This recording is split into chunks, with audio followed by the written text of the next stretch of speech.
এই বুড়ার বয়স ৮০ বছর। ও খেতে কাজ করতেছে। দুপুর এখন দুপুর আইসে পড়ছে কোম্পানি থেকে। এখন দুপুর ১২টা। রাত্রের মধ্যে কাজ করতেছে, কৃষিকাজ, চারা টারা। এই অবস্থা। কচু এদিক দিয়ে রয়েছে, কিন্তু কচু উঠতেছে না এখন।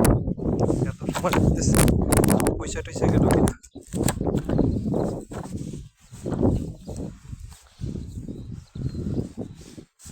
এদিকে মূলা উঠতেছে, মূলা, জাপানিজ আর পালং শাক, এটা জাপানিজ বীজ। এই দুইটাই উঠছে, কিন্তু এর আগে কত আগে লাল শাক, দাঁড়া শাক, পাট শাক পালাইছে, এগুলোর খবর নাই।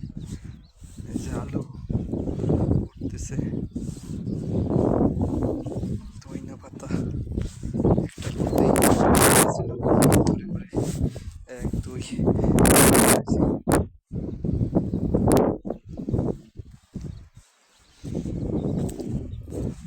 কপি, বাঁধাকপি। দিক দিয়ে ঢেঁড়স দিচ্ছে, অবশ্য ওইটা যাওয়ার কথা।